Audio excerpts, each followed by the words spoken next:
You're listening to the Solano Paranormal Podcast, where the unknown meets investigation.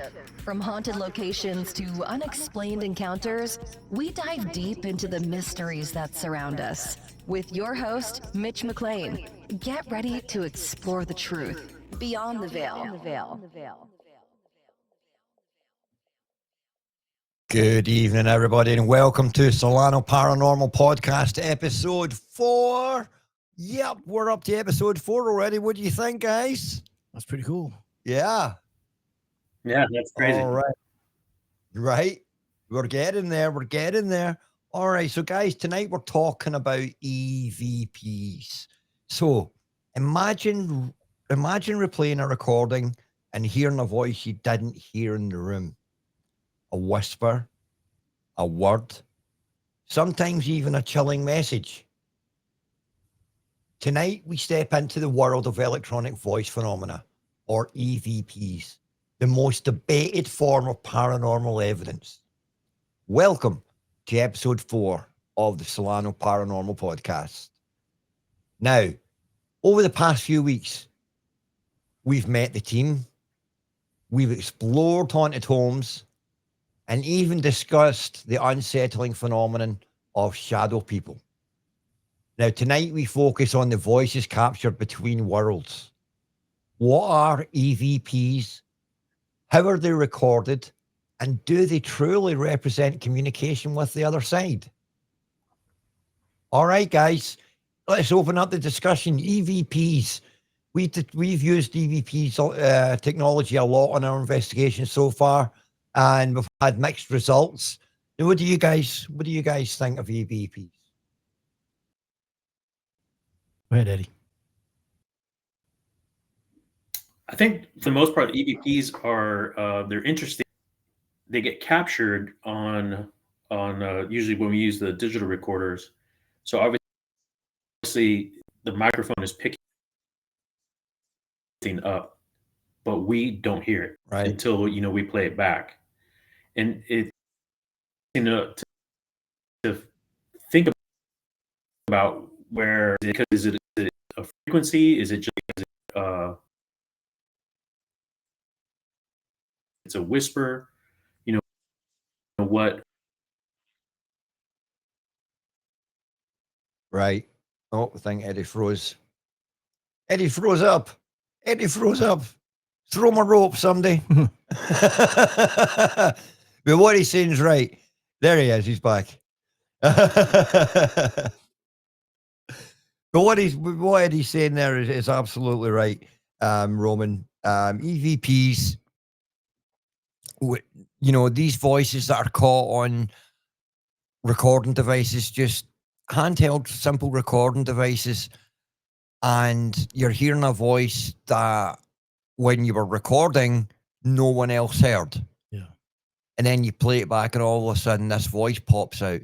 Now, sometimes they're very faint, and we're going to talk about this a little bit later, the classes of EVPs, because you get class A, B, and C EVPs. A class A EVP is something which is undisputable, something that comes through that is crystal clear, that everyone agrees on immediately what was said. That's what we class as a class A EVP. Class B is a little bit more shady. It's you can pick it up, but you have to kind of focus a little bit more to pick the words out, and maybe there isn't a whole bunch of consensus. Immediate consensus on what it said, what the actual word said. Maybe it takes a little bit of discussion or replaying it 1 or 2 times to actually decide what it says. Whereas a class A EVP, you only need to play it once and you know immediately what it said. Class C EVP goes without saying, it's the lowest standard of all EVPs that are captured, that are lower in quality. We have to pick out people a little bit more, and basically people, we have to play it a bunch of times to pull out the words and what they're saying. So that is what Class A, B, and C EVPs are all about. So Roman, what's your thoughts on EVPs? I think they're amazing. I mean, to hear something that's recorded during the time you were speaking and nothing's there, that's amazing. That's different. That's different. I mean, how do you explain that? How do you explain hearing a voice on a recording that was obviously not there when you were recording it? You know? Yeah, it's one thing to say, well, it's the whispers, it's other people in the background whispering if there's a bunch of people around. Yeah. But if you're somewhere yourself doing a solo EVP session and you get an EVP, oh, we lost Eddie. All right, let's bring Eddie back. All right, Eddie's back with us. Sorry about that. I don't know what's going on with my Wi-Fi now. Oh, you're good. It's your ghost. It doesn't like you guys doing the podcast. I didn't want to say it. Might be. Last time it was acting all funny too. Yep. It's not like this when you're not doing this, huh? It's weird. I was going to school and doing all kinds of stuff from this room before, and I don't know what's going on now. Oh, yeah. Wow. Crazy. It kind of points to that direction, man. Yeah. Strange. Yeah. So, like we said, EVPs, crazy stuff. Now, an EVP is categorized as an unexplained voice, sound, or word captured on a recording equipment that wasn't audible at the time. The paranormal researchers classify them into three types, which I just spoke about. Class A, crystal clear, understandable without prompting. Class B, discernible, but requiring some effort to interpret.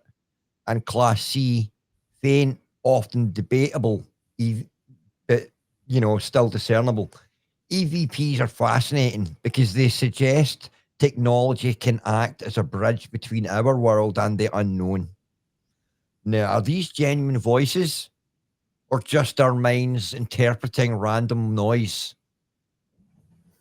Now, we're going to talk about that a little bit in another segment as well, because there is a phenomenon, I can't remember the name of it right now without skipping through it. A phenomenon where your brain turns random noise into music or words. And I actually suffer from that condition. I cannot listen. You know how you have those white noise machines that you can have in your room at night to help you sleep? Yeah. I can't have them because I start hearing music and it's repeating music. It's like la da da da da da da da da la da da da da. And then it starts again. La da da da da la da. And I'm listening to that repetitively and I'm like, oh hell no. Get that thing in my room. But it's supposed to enhance the spirit world, right? It's supposed to enhance the sounds of the spirit world. Yeah. Yeah. Yeah. But yeah, I just can't do those white noise voices, white noise boxes that people use to sleep at night and stuff. I've tried them, and I got up, and the first time it happened to me, I got up and I was looking for the music because I didn't associate it with the box. I just heard this music and I was like, "What the hell is this music?" And I'm saying to the wife, "What's playing?" And she's like, "I don't hear anything." And I'm like, how can you not hear the music? I mean, it's like la da da da da da, and it's loud enough. And I would get up and I go check everything was off in the living room and stuff, and then come back to bed. And it took me a while, and then I figured out it was the white noise box because it was only happening when we went to bed and put the white noise box on. So I was like, oh man, no, that thing is gone. You're out of here. Have you told me that before? No, because it seems like I heard that before. Really? Yeah. No, I haven't told you that one before. Never mind. Oh, man. All right, where are we? We're at 12 minutes. Perfect set time for to go on to segment 3. All right. Roman, you want to do segment 3? Sure. One of the first widely known EVP cases occurred in 1959 when Frederick Jurgensen captured unexplained voices while recording birdsong. Later, Konstantin Radiv collected thousands of similar samples, publishing them in 1970s. Since then, EVPs have become a staple of paranormal investigation. Some voices seem to answer direct questions, while others warn or even plead. But whether these voices are paranormal or psychological remains an ongoing debate. Yeah. Yeah. I mean, I remember, God, my first interaction and my first exposure to EVPs was back in probably the late 70s. I used to get a magazine each month called The Unexplained. Okay. And it was about all, the unexplained paranormal stuff. And so even back then, there was a huge interest in it because there was a public magazine that you could buy called The Unexplained. And I remember one month it came with this little floppy 45 record. And you put it on your record player and you'd play it. And it was apparently EVPs of people like Winston Churchill coming back from the dead and talking. And some other famous people I can't remember. The only one that sticks out in my mind is the one of Winston Churchill for some reason. But that was my very first exposure to EVPs. Was in the There are late actual EVPs, supposedly. and those were all collected through white noise kind of box type things. Yeah. Because that's all they had. They didn't have like spirit boxes or the technology that we have now for investigations. It was like basic static. They recorded it from static white noise from radios and stuff, where they would just tune out the radio to a frequency rate, a static station, and listen to the static. Just like watching the static on a TV set that isn't tuned to a TV channel. They say this just like in the Poltergeist movie, I guess. They say that the static on a TV you can also use to channel spirits and stuff. So I thought it just uses it to magnify itself. Yeah. So you could clearly hear it because it's so weak. Like it needed technology to feed it. Yeah. Eddie, have you had any other kind of experiences with EVPs in the past before you joined the team? Not really personally, but I've always found it interesting. I enjoy watching a lot of like the paranormal shows and things of that nature. Yeah. And one of the things that I find kind of cool is when they put the audio file into where you can actually see the voice and waveform inflection. So that there's something there that you're not.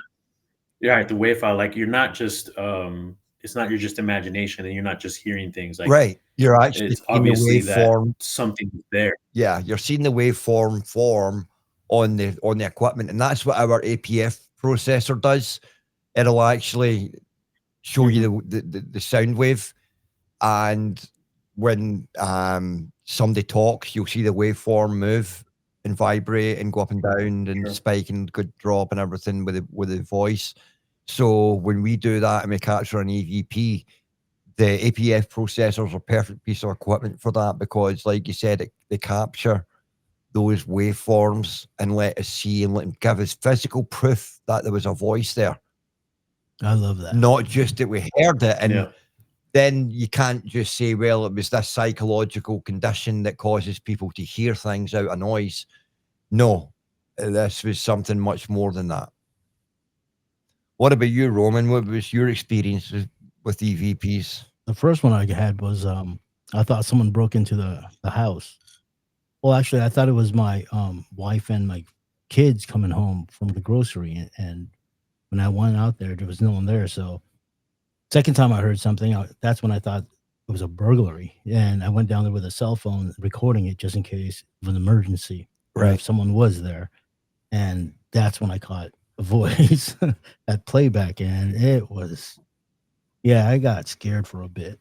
Yeah. Yeah. It was weird. I even played it for my wife at the time. And she thought she was, we were both kind of like, what the hell? Yeah. Yeah. but now they just come easier than before. Yeah. It's crazy. Today's session was crazy. Yeah, for those listening and watching at home, we had our monthly meetup of the team tonight as well, and we broke out some of the equipment, and we were letting the team members handle some of the equipment, and we were using spirit boxes, SP7 spirit box, the APF processor, the portal device, and we were getting some good results. And it's funny because, like always, some of our team members are more sensitive to this stuff than others. Like, I was holding it and it was just gibberish and wasn't really saying a whole bunch. And then I hand it off to Roman or Megan, and the thing's like, blah, blah, blah, blah, blah. Starts, starts talking and all of a sudden and saying it. And then actually said Eddie's name like at least 3 times. At least. That. Yeah, there was a couple others where I was just like, did it say? There was one time where I thought it said Edward. There was one time where I swear it said Edward. So it's funny you say that because I heard that too, and like a couple of times where I was like, is it saying my full name, my government name? Yeah. Now, I have no idea if your real name is Eddie or Edward. I'm just saying what I heard was Edward. What's cool was we didn't guess it. We all knew it said Eddie. We all said it at the same time when it came through. We all went, we all pointed. We were all like, oh. Like, looked at each other like, did it really just say that? Yeah, that was funny. Yeah, for sure. Well, what's more interesting is, and it's not like we were doing anything crazy, just hanging out in your backyard, just testing the equipment and stuff. And Megan did say, "What's his name?" Yeah, Megan asked the spirit, "What is his name?" And then it said Eddie, and then it wanted to say Eddie all night after that. It sounded like it was trying to brag. It's like, hey, look what I can do, Eddie. Yeah, going off. What's interesting though is, it could have been our reaction to it. Might have been like, "Oh, okay, I see that's say this," and they react to it. Absolutely. But we used 2 different equipment, and it was the same group of voices. Yeah, same voices on 2 different sets of equipment. I mean, that's weird. How do you get the 2, like, the same spirit voice on 2 different sets of equipment unless there's something genuinely there? Yeah, I mean, that's literally the same group of spirits that was heard, right? We all agree on that. I mean, that's amazing. Yeah, it's definitely hard to explain. And I think it was saying Eddie also on the other box. Right. Right. It's kind of crazy. And that's what we love about EVPs and ghost boxes and stuff like that. They're absolutely phenomenal. And if you really understand the technology and stuff, it's really hard to dispute. I mean, scientists will always find a way of saying, well, it's radio interference, or it's this or it's that. But these words were words used. Not when they're answering you intelligently. You can imagine random words that just random stuff coming through. Okay, maybe that's background interference from something. But when it starts answering you with personal stuff, then it's a little bit different. All right. So we're going to talk about a case study from Solano Paranormal. We're on to segment 4, Solano Paranormal's experiences. Now our team has captured EVPs during investigations here in Solano County. In one case, during an overnight at an abandoned schoolhouse, a faint child's voice was recorded saying, "Don't go." Nobody heard it in real time. It was only discovered in playback. These moments remind us why we investigate, to seek answers in the unknown.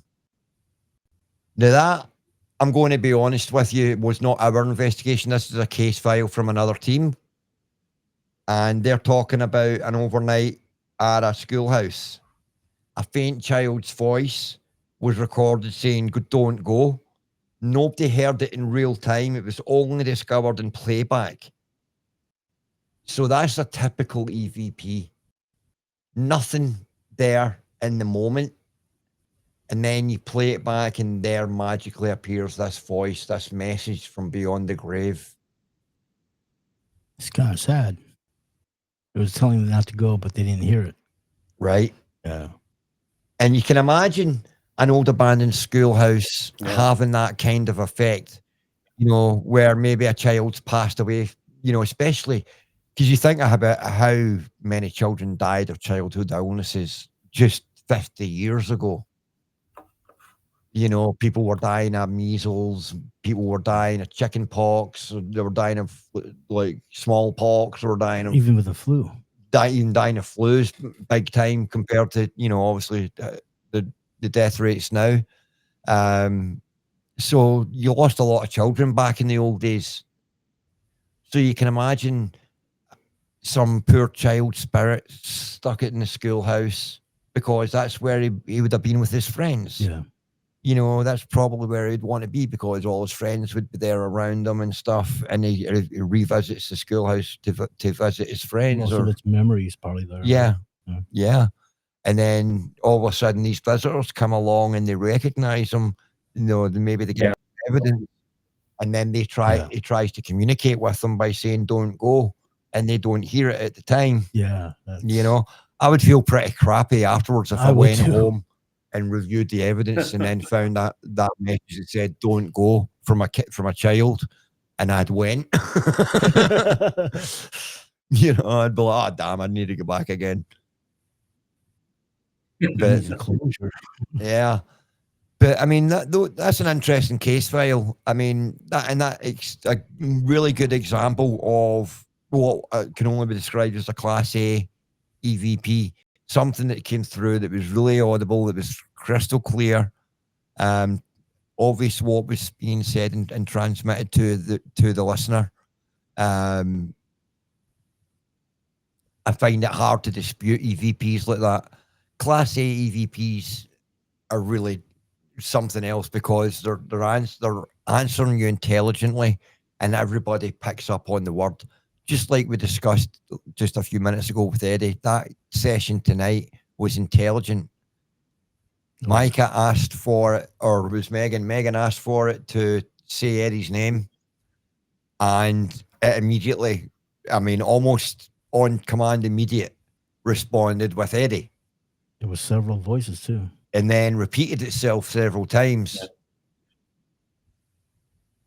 So those Class A EVPs, just like that schoolhouse one, are so undisputable. Like I said, you're going to have people try and dispute them, but I don't know. How? Yeah. That was personal. That was someone asking his name. What's his name? Yeah. that was personal. That was pretty cool. Yeah, and it's hard because I try to dispute stuff too because I want to make sure that I'm hearing what I'm hearing. And even today, I heard it. And I remember looking at Roman and you looked at me and you're like, "I said Eddie." Yep. Yeah. Yep. Like you said, when everybody hears it and everybody that's what it said or whatever the case may be, it's hard to say no. The radio interference or whatever. What are the chances of somebody saying Eddie and that would interfere with what we were listening to? And the way it was said, if it was a radio station, it'd be like a broadcast, like, "Hey, it's Eddie." Right. You know what I mean? That was just plain Eddie. Yeah, that's all it was. That was obvious. Yeah, very interesting. I hope when we do more paranormal investigations with our own team that's something that we really want to focus on because it's great evidence. We want to do a lot of EVP sessions. We want to do experiments with people in locked rooms, closed doors, locked doors, with an EVP recorder on hand, and let them see what they pick up when they're solo. Because, like I said, trying to do an EVP session when you've got a whole bunch of people around brings a whole bunch of problems up because it casts doubt on the whole EVP session. The more people you've got around, the more contamination is possible. Whether it's someone shuffling their feet or someone muttering under their breath without even realizing it. All sorts of things. And then you play back the EVP and you're like, "Oh, I got an EVP." And it was really a team member. Couldn't have just contaminated the evidence. Right. So you've got to be very careful. So one-on-one EVP sessions are always best. Putting one person in one confined space for a set amount of time heightens the fear factor, heightens the senses, and as a result, heightens the possibility of paranormal activity. Yeah. All right. Anyway, that was a case study from an abandoned schoolhouse. Now we're going to go on to segment 5, tools of the trade. Now, to capture EVPs, investigators use tools like digital audio recorders, spirit boxes, and ghost boxes, which scan frequencies in real time, and specialized software to analyze audio. Now, during EVP sessions, we ask clear, short questions, then pause, giving potential entities time to respond. Documentation is key, and controlling the environment ensures fewer false positives. That's like just what I was talking about, controlling the environment. Just like with any scientific experiment, like Roman and I were talking about scientific experiments the other day. And, you know, I mentioned to you, Roman, that with scientific experiments of any type, including paranormal experiments, we strive to control every possible variable.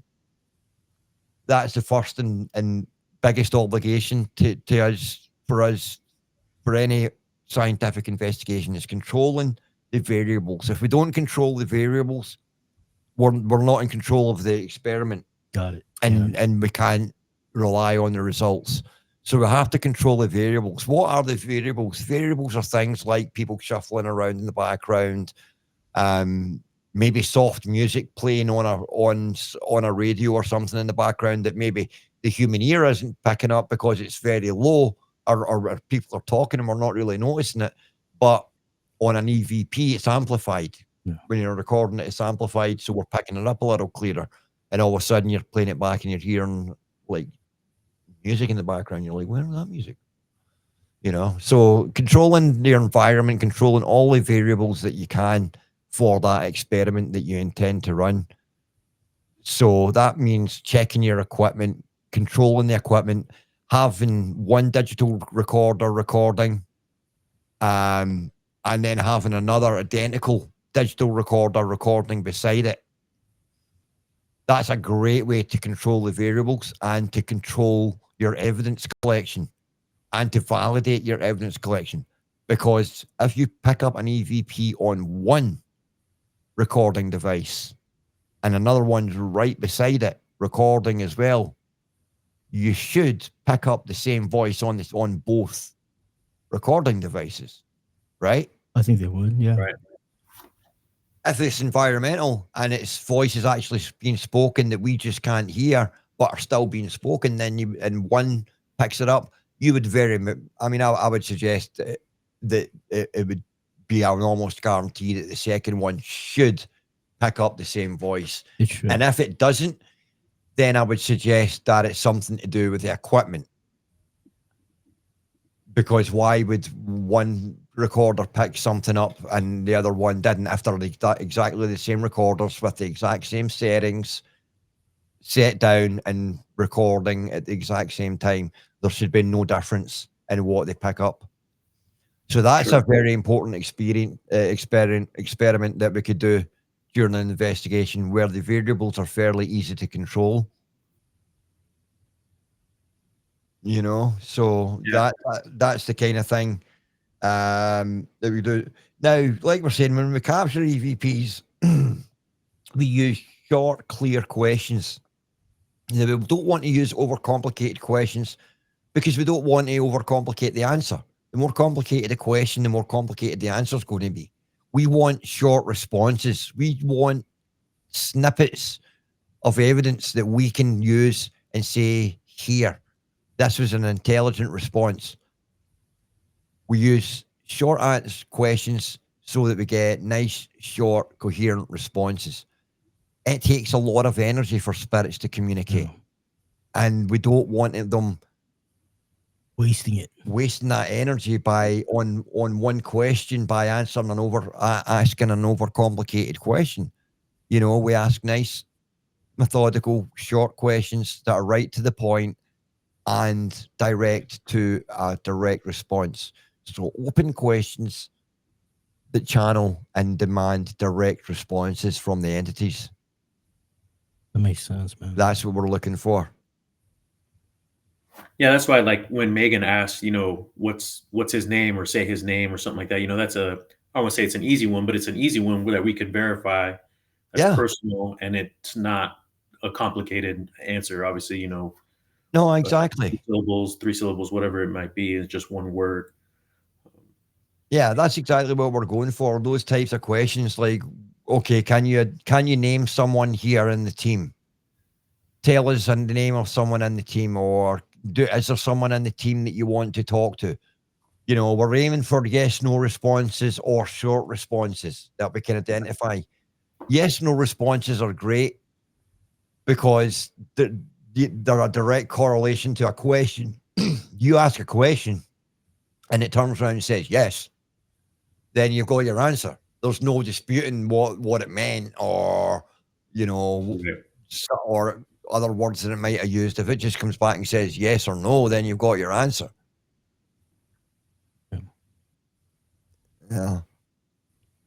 I love spirit boxes for this stuff, but EVPs and like a voice recorder, a good quality. I mean, if you're going to invest in a voice recorder, invest in a good one.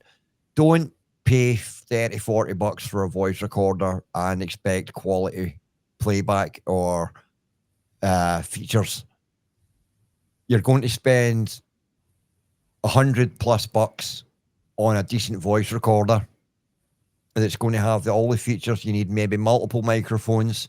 The one we use, or one of the ones we use, has multiple microphones on it, 3 different microphones on it. So, and they all point in like different directions, so it records at different angles. There's Roman's reminder for work. I thought I silenced that. No worries. So, now I forgot what I was saying. Thanks, Roman. No, sorry. Anyway, that was tools of the trade. Sections. Now we're going to go into segment 6. Roman, you want to Sure. take segment 6? Skepticism and science. Of course, not every EVP is paranormal. Skeptics point to the radio interference, background noises, and audio pareidolia. Our brain interpreting random sounds as speech. That's why multiple recorders, controlled environments, and repeatable results are so important. We must balance belief with science discipline. Absolutely. You must balance belief with scientific discipline. That is something that Solano Paranormal, we really excel at. We take a scientific approach to each and every investigation. We use scientific equipment. We don't focus on the dramatic. We don't focus on Theatrics. our own theatrics or fear. We focus on scientific results and evidence. So we're not like paranormal TV shows where you go on an investigation, they're all jumping around like, oh my God, and like running around, crazy. Don't get me wrong. I mean, I'm pretty sure if we got some really compelling evidence at one investigation where it was like talking to, or we heard footsteps running up towards us or something, I'm pretty sure I'm going to be one of the first taking off running, throwing all you guys behind me.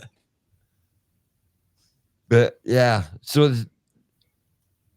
like you said, not every EVP is paranormal, and skeptics do often point to radio interference, background noises, or audio pareidolia. How do you pronounce that? Pareidolia. Pareidolia. Yeah. Pareidolia. Yeah.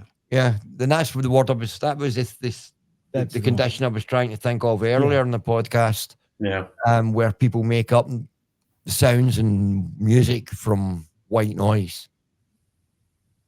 Especially if it sounds like it's saying a syllable. That's what gets people. Yeah, it's crazy. And then, like I had mentioned a couple of minutes ago, that's why we use multiple recorders and controlled environments, because we're going to pick up the same. If the evidence is there, it's going to be there on both recorders. I'm not going to accept evidence that I gather on just one and say, well, that one never picked it up, so I'm just going to discount that and all together and just accept that this one is real. See, that's more scientific because a couple of shows actually say, oh, look, we captured this on this one, but we didn't capture it on this. It was right by each other. So, that's very, what you're doing is, or what we're doing is more scientific. Exactly. It's absolutely more scientific. We're taking that approach to everything. We aim to control as many variables as we can during any investigation. That way we know what we're recording, what we're gathering, and the evidence we collect is genuine. We're not going to accept 50-50 evidence. Just collect the evidence and let it speak for itself, essentially. Yeah, absolutely. Yeah. Collect the evidence, let the evidence do the talking. Well said. We're there just as much as anybody to disprove it. Yeah. Because if we know people are going to try and disprove our evidence. That's part and parcel of being in this industry. What we're going to do is we're going to try and disprove it first. We're going to look at our own evidence from every angle. We're going to look at what equipment we used. We're going to look at the operator. We're going to look at everything to do with that investigation and that collection of evidence. And we're going to try and find some way of ruling it out scientifically. If we can't, what is left? The paranormal. The paranormal. Yeah. The unexplainable. Yeah. Absolutely, the unexplainable. So that's why it is really important to have multiple recorders and controlled environments. Controlled environment. Yep. All right. So we're going to cut that segment short a little bit. And we're going to go on to our next section. EVPs represent our human desire to reach out, to know that we're not alone. Whether they are true voices from beyond or simply echoes of our own minds, one thing is certain: they continue to inspire wonder and curiosity. Now, that's about it for this week's podcast. We're going to cut it a little short. We had a really good meeting tonight with the team. I wish it was recorded. Yeah, we might have to start doing that. That session was awesome, man. We might have to start recording our monthly meetings when we're messing about the equipment, just in case anything does pop up again like that. Because honestly, if you guys could have heard that Class A EVP saying Eddie, well, spirit box evidence saying Eddie. Yeah. And he was saying personal stuff. It said a couple of different things. I'm trying to remember what else it said. It said a lot of things for me. I remember it said, "I love you." I remember I heard it said Edward. Oh my God. It said Washington, and you just came back from Washington. Yeah. Yeah. Oh, that's right. It said Washington. It said seeds when we just planted new grass in the backyard. And it said a word that I didn't think it would say.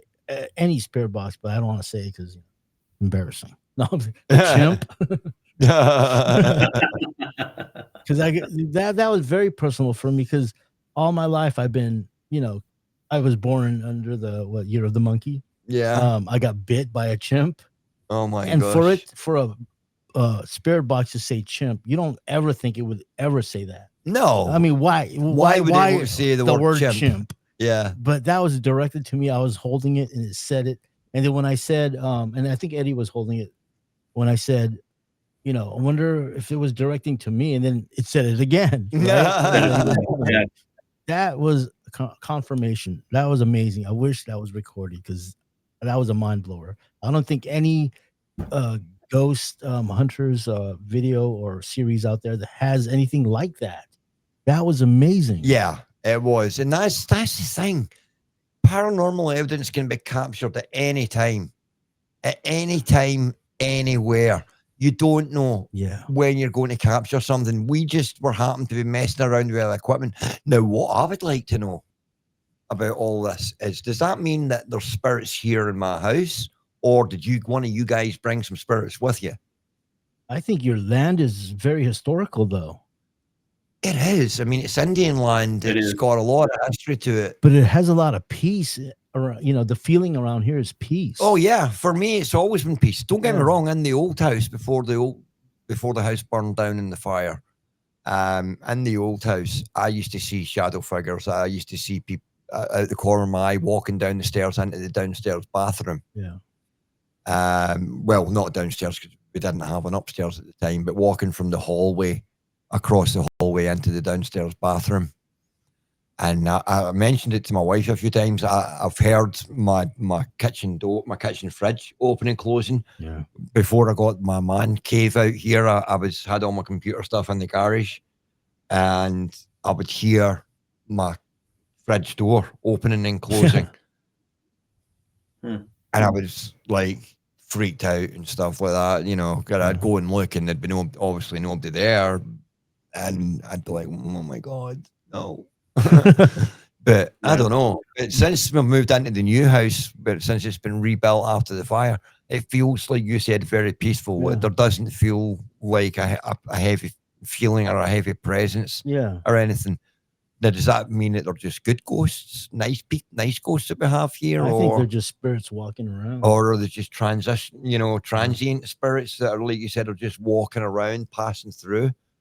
I'm sure on Indian land, where there's a lot of Indian spirits just kind of transitory walking around. And the railroad, I mean, from the past, right? I mean, there's so many. You got the water right there. Yeah. Water, So many different a styles. lot of energy. Lives, yeah. Yeah, that railroad, I mean, that would be great to do an investigation on. My fear is the police are going to come and arrest us. Probably be more scared of the homeless, actually. Well, right. Because the living instead of the dead. Because Yeah, if we're out there on live railroads, the cops ain't going to be too pleased with us doing an investigation anywhere near live Can you get an rail tracks. okay from the authority or no? No, I mean, we can ask, but they're going to say, Get out. no, you ain't going to be anywhere near a live rail track doing a paranormal investigation while we've got trains running through there that weigh 300,000 tons. That railroad line out there, they have those huge industrial trains come through carrying all the carts and stuff, and you get caught at the railway crossing, you're screwed. You're stuck there for like 15 minutes waiting on the thing to pass. Yeah. It's just like carriage after car after car, and you're like, oh my God, when's it going to end?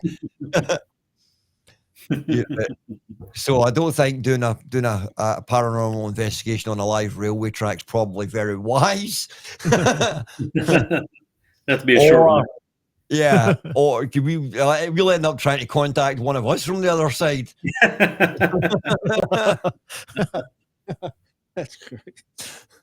I'm telling you. No, we won't be doing a paranormal investigation anytime soon at a railway. What about a building that caters to the incoming trains, from the past? Is there any building like that here?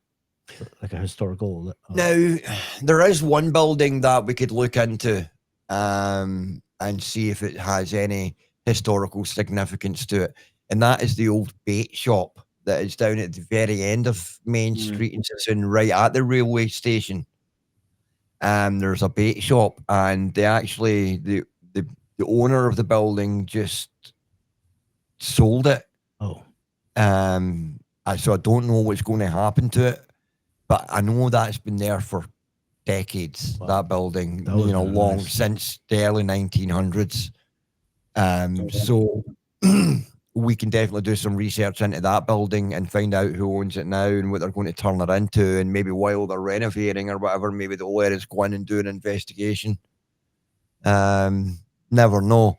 But that would be a good one, because that would be the kind of store, because it wasn't just a bait shop. It sold soda and different things, and you could go in there and get your fishing license and stuff like that, and all different things.